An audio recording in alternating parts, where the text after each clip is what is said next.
Hai semuanya, gimana kabar kalian? Semoga selalu dalam keadaan baik. Jadi welcome back teman-teman di Andegreso Channel, dan ini adalah segmen analisa pagi, segmen di mana kita akan mengulas untuk update news dan juga pergerakan dari market, khususnya market Bitcoin dan juga kripto.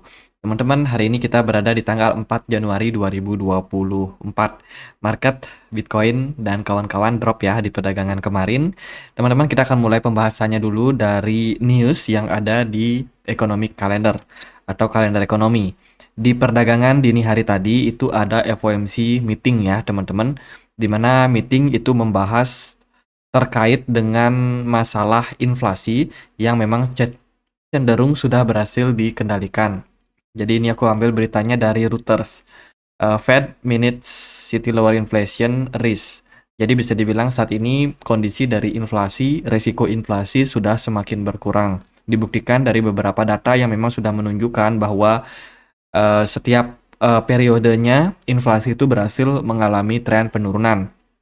Ini bisa dilihat dari data PPI, CPI, dan juga PCE inflation. Dan semuanya data menunjukkan tren penurunan inflasi, which is ini sebenarnya bagus untuk perekonomian. Dan saat ini trader melihat semuanya akan sangat terbuka untuk opportunity cut rate the Fed yang akan berpeluang dimulai di bulan Maret. Teman-teman, menurunkan suku bunga sampai di akhir tahun sekitar 3,75% sampai 4%,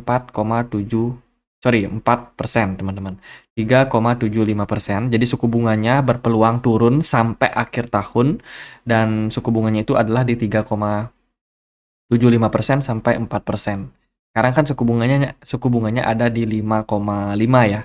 Jadi ada kemungkinan turun bisa sampai 1,5% sampai di akhir tahun nanti.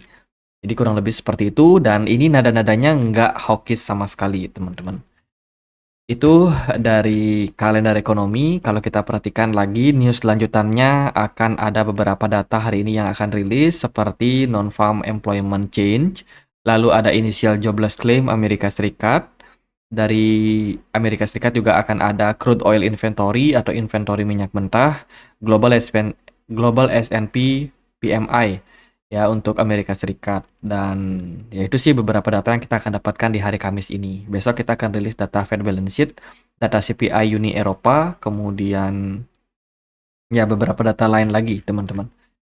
Kemarin pergerakan Bitcoin mengalami tren penurunan. Sebenarnya sih ada beberapa narasi sentimen positif yang ada pada Bitcoin. Salah satunya kemarin ada MicroStrategy, maker seller yang akhirnya menjual kepemilikan saham yang dia punya, teman-teman, senilai 216 216 juta US dollar ya, dijual sahamnya untuk dibelikan Bitcoin. Jadi segitu yakinnya Michael Saylor sama Bitcoin. Itu salah satu narasi positif di perdagangan kemarin.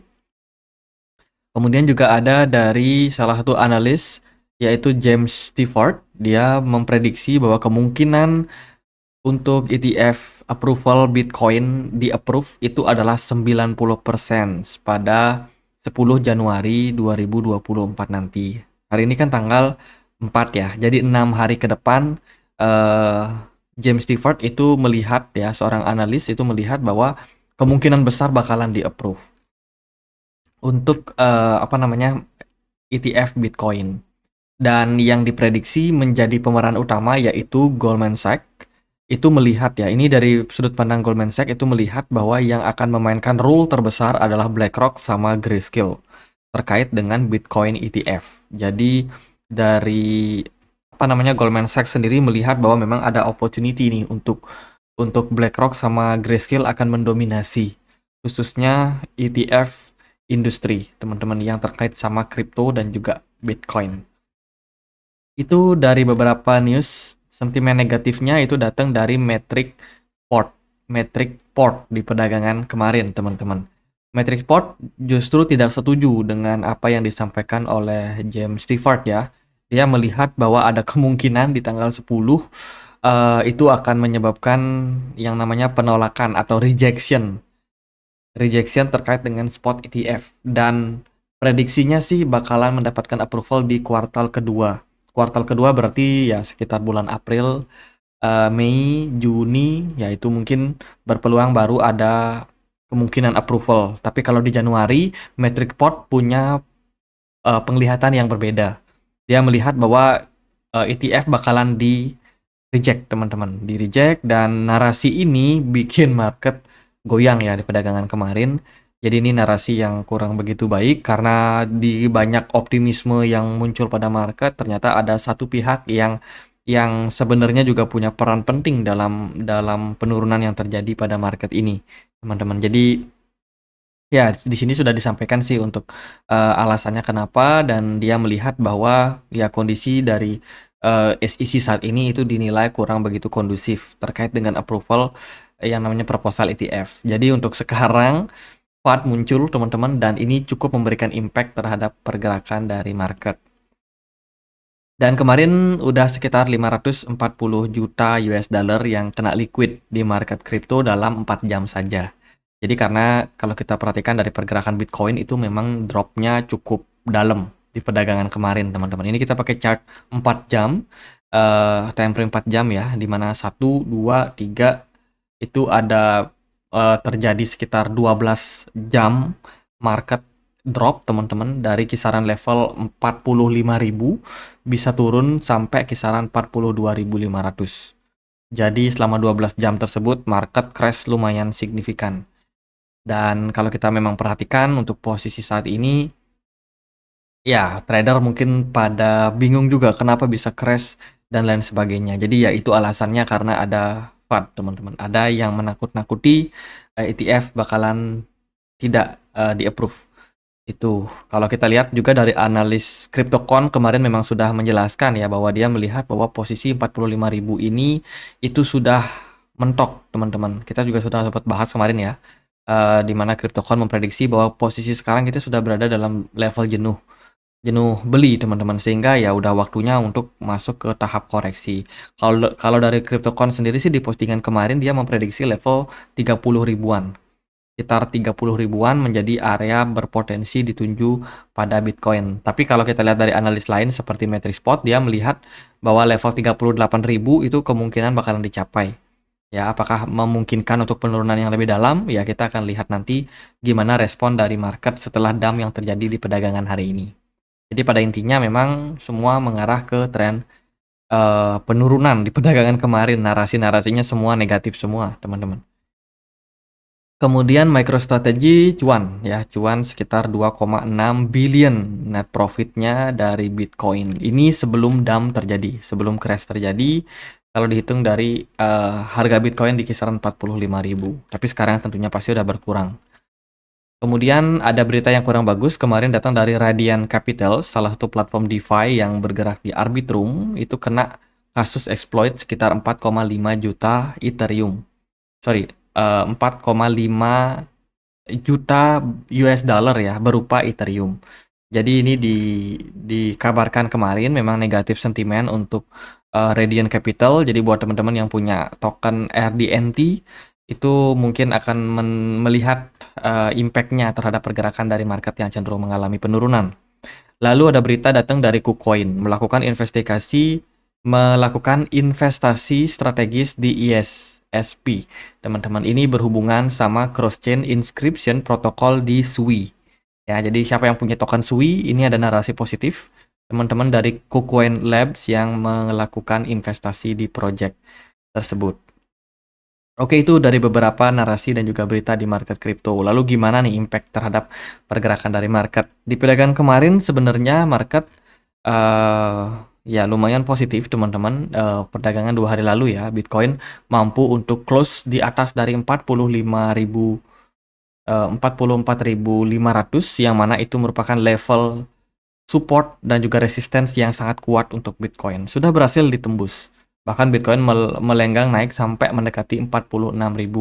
Cuman akhirnya ya closingnya itu cuma di kisaran level 45.000. Dan di perdagangan kemarin sangat mengejutkan, selling pressure besar banget terjadi dari volume besar ya. Kemudian dari smart money juga kelihatan memang ada dump yang terjadi pada market dan menyebabkan market justru mengalami tren penurunan, teman-teman. Dan kalau kita perhatikan sih dari pola yang terbentuk, kemarin itu ada kemungkinan atau opportunity dia membentuk ascending triangle bila mana dia mampu mempertahankan area 44.500. Tapi ternyata di perdagangan hari ini area tersebut justru malah di breakdown, dan ini adalah pola yang namanya false breakout atau fake out, teman-teman. Jadi bullish yang bohongan. Akhirnya pergerakan dari Bitcoin di perdagangan kemarin itu menembus area support di kisaran 44.500, sehingga ini bisa menjadi sentimen yang negatif secara teknikal untuk Bitcoin.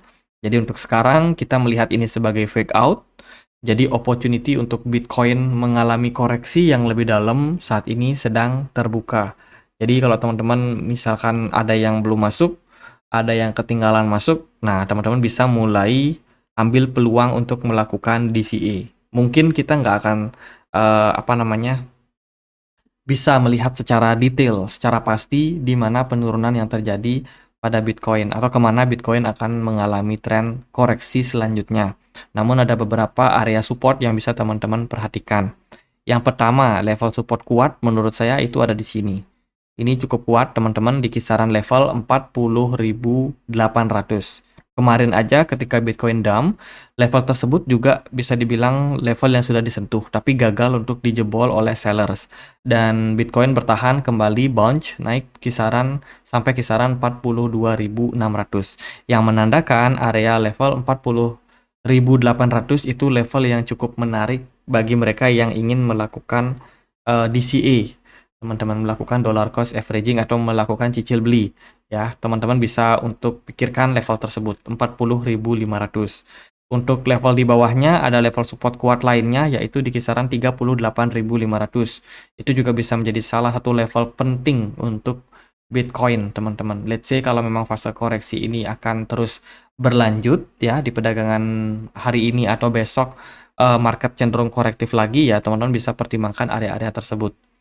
Ya, jadi itu apakah bisa ke 30.000 seperti analis CryptoCon? Ya mungkin saja teman-teman, karena Bitcoin ini kan sudah bullish ya, lumayan tinggi dari awal tahun 2023 sampai kemarin di akhir tahun Bitcoin bullish banget teman-teman, dan saat ini kalau dia mengalami fase koreksi menurut saya cukup wajar.